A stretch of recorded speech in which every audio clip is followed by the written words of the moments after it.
বললেন তোমরা যদি তোমাদের পরিবারকে ঠিক করতে পারো তাহলে সমাজ ব্যবস্থা পরিবর্তন হবে। একটা সময় আমাদের দেশের মধ্যে করোনা নামক একটা রোগ আসছিল। এই করোনা আমাদেরকে আক্রান্ত করে অসংখ্য মানুষের চাকরি হারা হয়েছে, অসংখ্য মানুষ জীবন হারাইছে। জোরে কোন ঠিক কিনা? কথা কোন জোরে কোন ঠিক কিনা?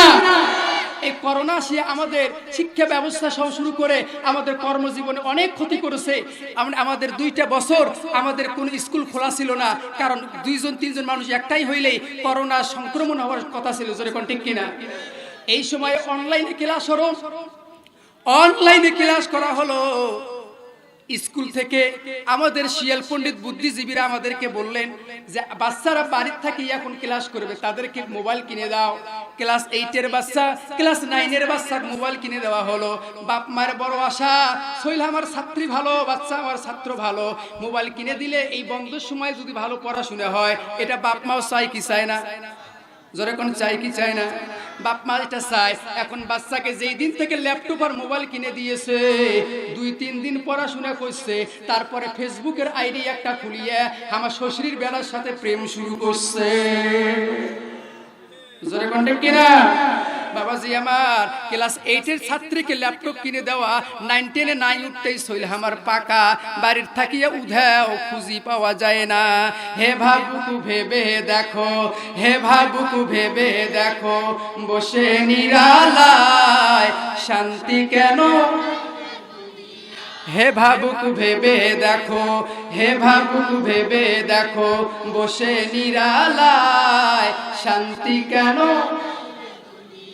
ও তামাম দুনিয়ার মানুষ একটু খেয়াল করেন, আমাদের বাড়ির পাশের মধ্যেই একটা ছোট মেয়ে বাচ্চা, সম্ভবত বয়স হবে 11 বছর বয়স। কত বছর?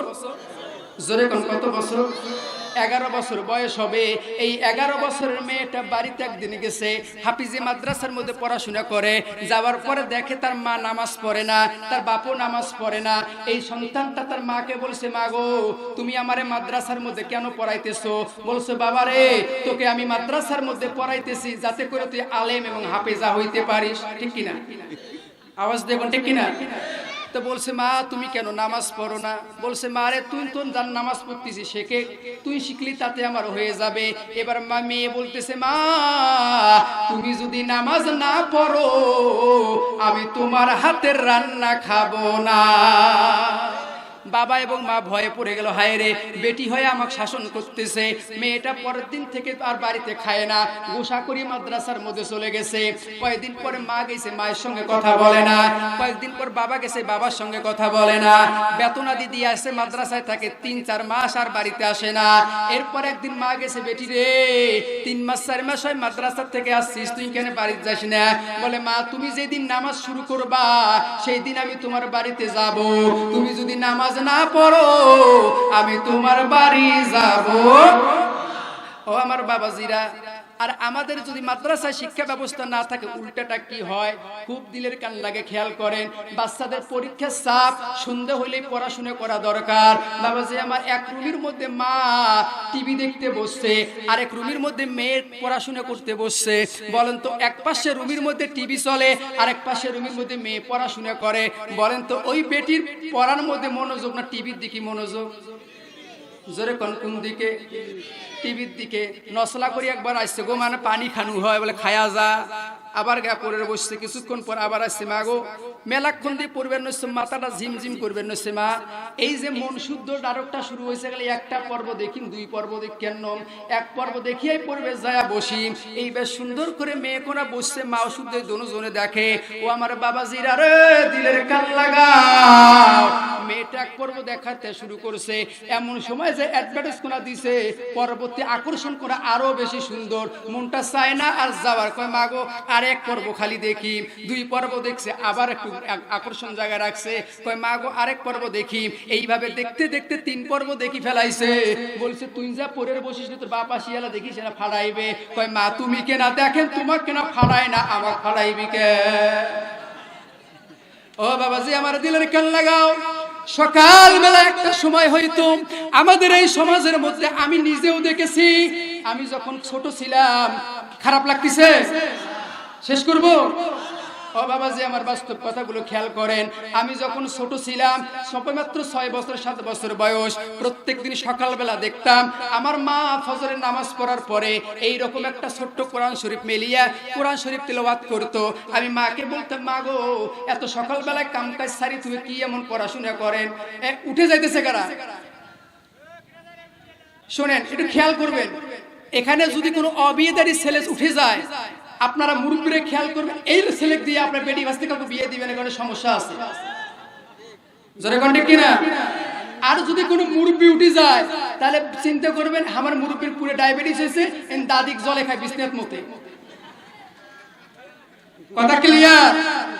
দেখবেন কে উঠে যায়, যদি কোনো অবিয়েদারি ছেলে উঠে যায়, খবরদার তাক দিয়ে বেটি বিয়ে দিবেন, ননি তোমার বেটি জীবন শেষ করে ফেলাইবি। বাবাজি আমার খেয়াল করেন, সকালবেলা দেখতাম মা সকালবেলা দেখতাম মা কোরআন শরীফ পড়ছে। মাকে বললাম, মা প্রত্যেক দিন তুমি এটা পড়ো, আমারও তো পড়তে মন চায়। বলছে, বাবার আর একটু বড় হও, তোকে আমি কোরআন শিখাবো। বললো, মা না, তুমি এত সুন্দর করে কোরআন শরীফ পড়ো, কলিজাটা আমার ছুটে চায়। মা আমার বলো শুনতে মন চায়, আবার বড় পড়তে মন চায়। মা বললো, তাহলে আজকে থেকে না, আজকে থেকে গোসল দেওয়ার পর থেকে আর প্রসাব করিয়ে আর কোনোদিন খালি থাকবি না।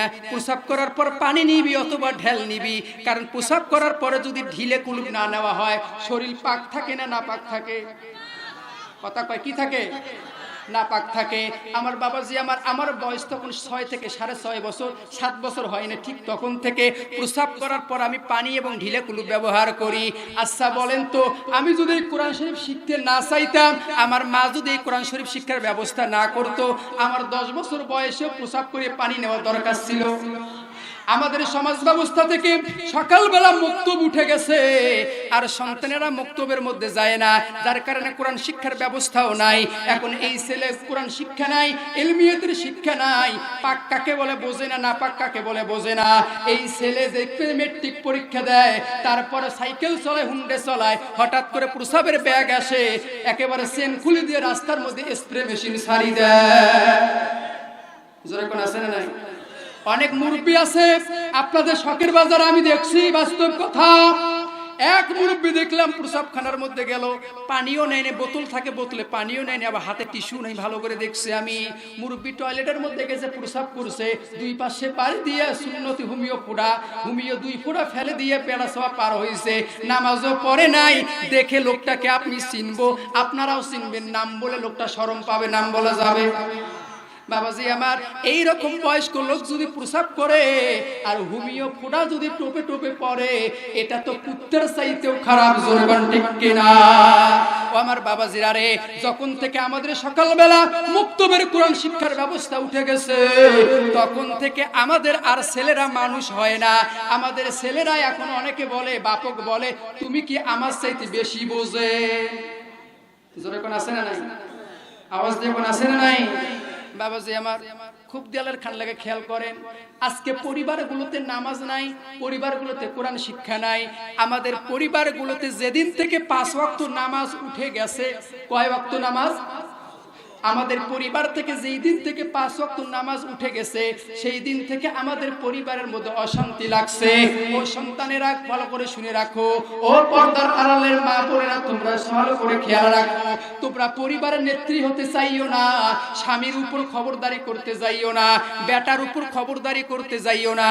কারণ আল্লাহ সুবহানাহু ওয়া তাআলা বলেছেন, বিমা ফাদ্দালাল্লাহু বা'দাহুম আলা বা'দ, আমি পুরুষদের উপর প্রাধান্য দিয়েছি, মহিলাদেরকে আমি প্রধান প্রাধান্য দেই নাই, মহিলাদের উপর পুরুষদেরকে প্রাধান্য দিয়েছি। খুব বাস্তবিকভাবে খেয়াল করবেন, আল্লাহ বললেন আমি মহিলাদের উপর পুরুষদের প্রাধান্য দিয়েছি। কেন প্রাধান্য দিয়েছি? আনফাকু মিন আমওয়ালিহিম, কেননা এই পুরুষগণ মহিলাদের পিছনে খরচ করে, ভরণ পোষণের ব্যবস্থা করে। জোরে কোন ঠিক কিনা?